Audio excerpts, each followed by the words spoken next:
Olá, olá, buenos dias.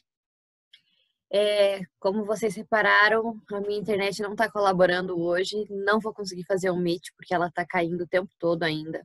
Tá bem complicado. Então eu vou gravar a aula para vocês não ficarem sem, tá? Não se preocupem, porque o trabalho que eu vou passar hoje eu vou dar 3 semanas para vocês fazerem, tá? Que ele vai demandar um pouquinho mais de vocês. Então, vamos lá. Eu pedi para vocês assistirem na última aula 2 versões de um mesmo capítulo del Chavo, né? El Chavo del Ocho, que é o Chaves em português. Eu quero falar um pouquinho da minha impressão sobre essa série antes de mostrar uma outra análise para vocês. Eu quero saber de vocês o que vocês acham, se vocês acham ela legal, vocês têm alguma crítica a fazer. Comentem aqui embaixo, por favor, tá? Primeiro, a gente consegue reparar que é uma vizinhança pobre, né? Una vecindad. A ver, pera. Já. A segunda coisa que eu quero falar é um pouco sobre os personagens, porque eles são bem característicos. O personagem principal, o Chaves, isso é uma coisa interessante de se reparar quando você assiste em português e em espanhol, é a mudança do nome deles. Em espanhol é Chavo, em português, Chaves. Chaves não tem sentido nenhum no português, né? É só o nome dele. Em espanhol, em espanhol, Chavo vem de chaval, que é jovencito, né? Então, menino. O que acontece? O Chaves é uma criança sem nome. Então, além dele ser pobre, morar num barril, não ter nenhum adulto por ele, ele é uma criança que nem nome tem. Isso é bem interessante porque ele representa uma parte como se fosse esquecida da sociedade mesmo, sabe? Mas isso, obviamente, é a minha opinião. A gente tem também um outro que é bem interessante, que é a Chiquinha. Em português, Chiquinha não tem significado nenhum, a não ser que ela fica com aquelas Maria Chiquinhas, né? Que a gente diz. Em espanhol, o nome dela é Chilindrina. Se vocês jogarem essa palavra no dicionário, eu digo jogarem essa palavra no dicionário porque a gente usa o dicionário online, né? Se vocês procurarem essa palavra, vocês vão ver que Chilindrina tem alguns significados coloquiais. Alguns que dizem que é tipo, Chilindrina é uma coisa assim sem importância.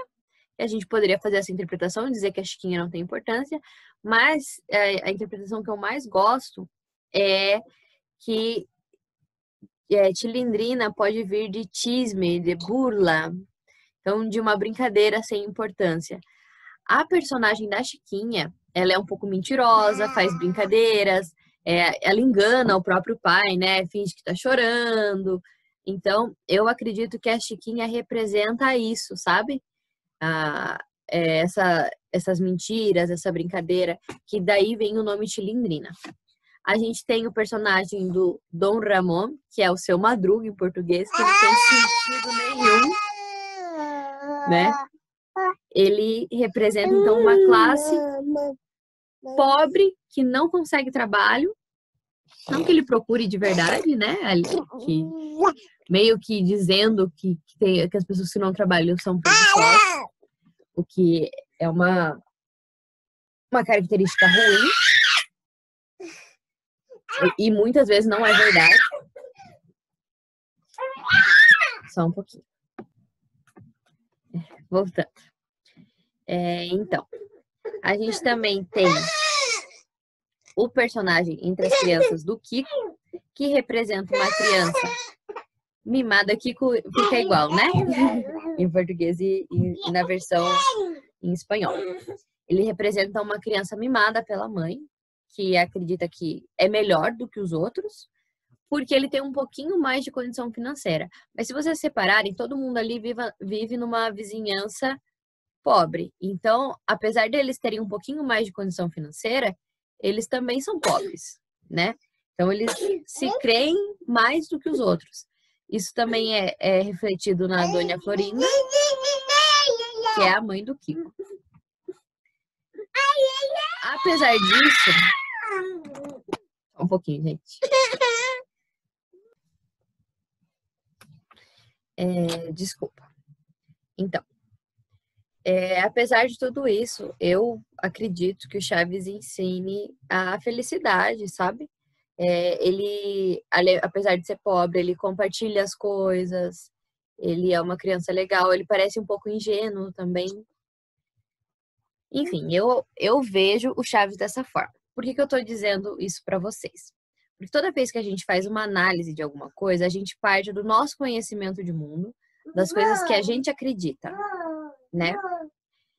Dizendo isso, eu vou mostrar para vocês uma análise de uma outra pessoa, eu vou ler uns pedacinhos dela, que é uma outra visão, uma visão ruim, na verdade, assim, uma crítica ao seriado Chaves, tá?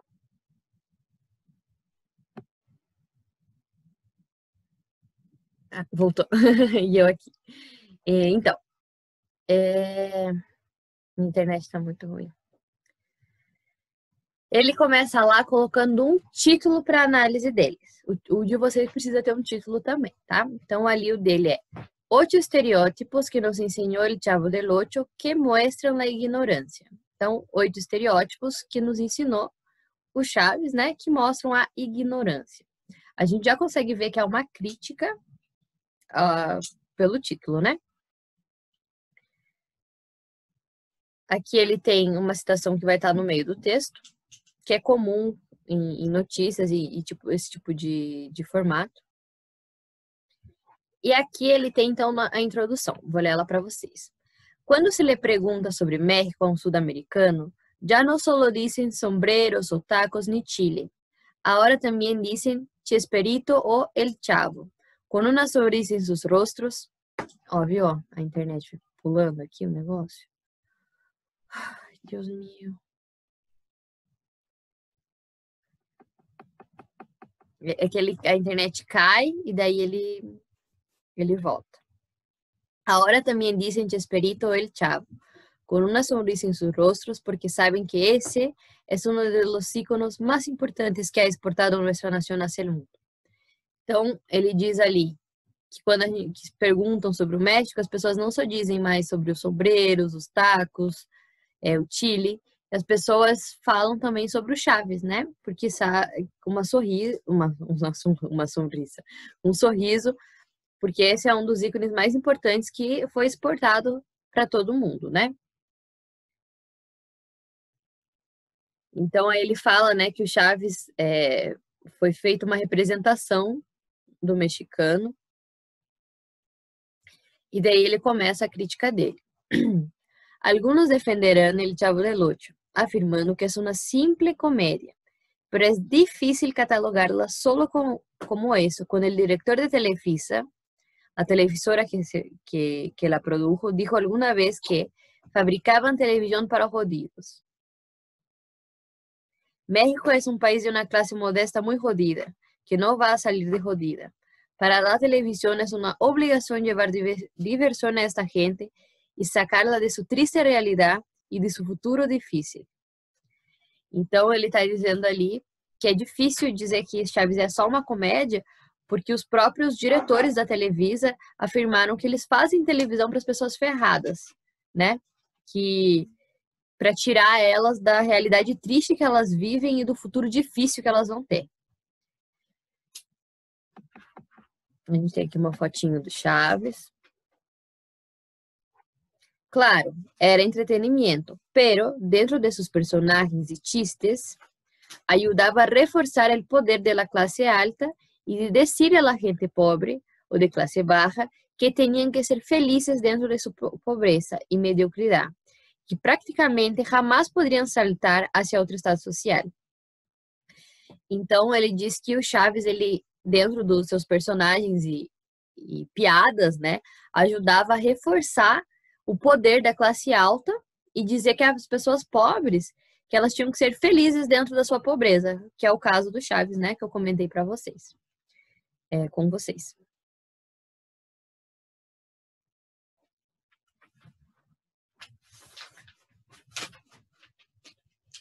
Aí ele começa a separar o texto, que quando vocês podem fazer um resumo, uma crítica e depois fazerem a separação. Por exemplo, vocês vão analisar cada personagem, vão analisar o lugar e esse tipo de coisa, né?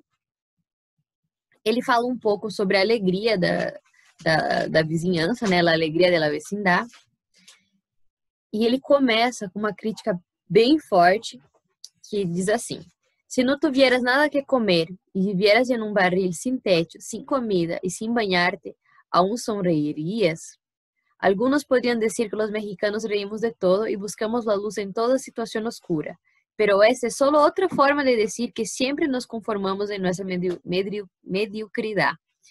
Então ele já começa cutucando, né? Se você não tivesse nada que comer, vivesse num barril sem teto, sem comida, sem poder tomar banho, você ainda assim estaria feliz, né? Você ainda sorriria? Então, a crítica aqui já está explícita. Eu não vou ler ele inteiro porque ele é grande, tá? Mas é só para vocês terem uma ideia da estrutura e de uma outra visão sobre essa série. É como se todo mundo ali estivesse sofrendo uma crise de alguma forma, mas ainda eles encontrassem uma luz. E ele fala também bastante como se ele diz ali, de igual forma, todos os caracterizam na eterna inércia. Quer dizer que todo mundo ali vive na pobreza e ninguém faz nada e, tipo, como se eles não tivessem vontade de mudar essa realidade que eles têm. Eles se conformam com aquilo que eles vivem. Ele fala também, então, ali, ó, que essas pessoas vivem no mesmo círculo, não falam com ninguém de fora, e que eles se fecham na própria realidade. Então, ó, evitam a possibilidade de hallar uma melhor vida ou uma distinta e se mantêm unidos. Então, que eles ficam ali e não procuram melhorar de vida. Ele faz uma crítica também às cenas que aparecem das crianças na escola, dos ninhos ignorantes, porque reforça, então, que eles não sabem nada, que é o que mostra realmente no Chaves, que eles não respeitam o professor, e o professor tá ali meio que para nada, tentando ensinar alguma coisa que as crianças não querem aprender.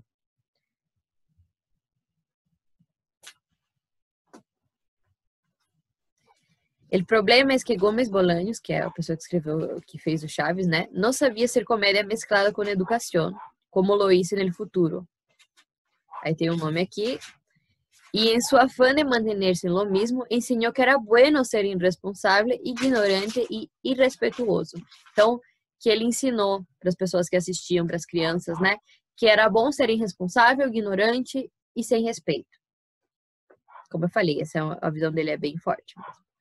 Ele fala também sobre os ninhos irreverentes, sobre o bullying.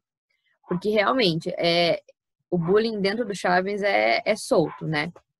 A gente tem o Chico quando tem o Kiko quando tem alguma coisa, eu tenho, você não tem. A gente tem eles rindo do Nhonho, por exemplo, porque ele é gordinho.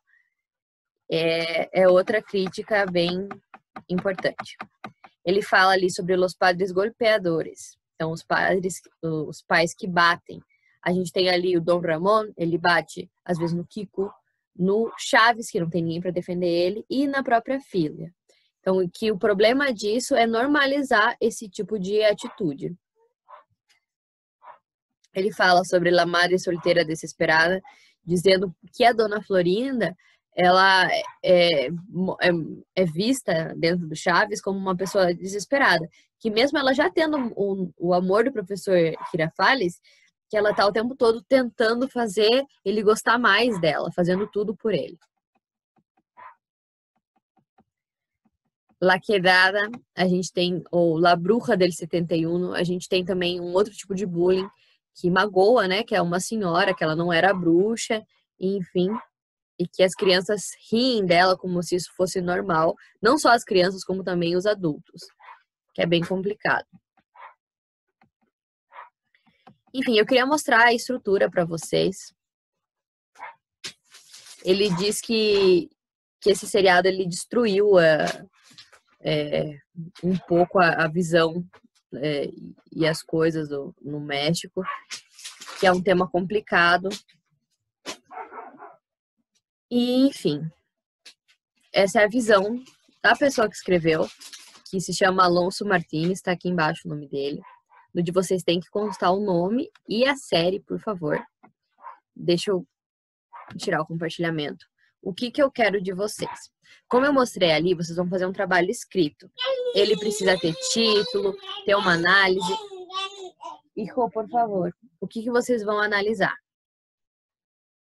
Eu não vou passar uma obra específica, então vocês podem escolher. Vocês podem analisar uma série de TV? Pode ser. Um filme, né? Uma película? Pode ser também. Vocês querem analisar um conto? Pode ser também. Um livro? Pode ser também. Desde que ele seja, prestem atenção, porque eu não vou aceitar. Eu não vou ficar devolvendo o trabalho e voltando e corrigindo em outro tempo, porque eu estou dando 3 semanas para vocês fazerem esse trabalho, tá? Então prestem atenção. Ele precisa ser escrito ou ser, né, se ele for no caso visual, um vídeo, ser de origem de alguém de um país que fala espanhol. Então não adianta fazer sobre, por exemplo, um filme da Disney, tá? Ele precisa ser de origem hispanohablante, tá? Então vocês podem pegar um cuento do Gabriel Garcia Marques, Horácio Quiroga, Eduardo Galeano. Enfim, tem muito. Se vocês jogarem na internet, vocês vão encontrar alguns. Pode ser sobre filme também, tá? Mas é um trabalho escrito, tá? Vocês podem entregar ele no Word. Ou, se vocês preferirem fazer à mão e tirar foto, só que fica ruim para eu corrigir, se a foto não estiver boa, tá? Aí vai ter que ficar chamando, pedindo para mandar de novo.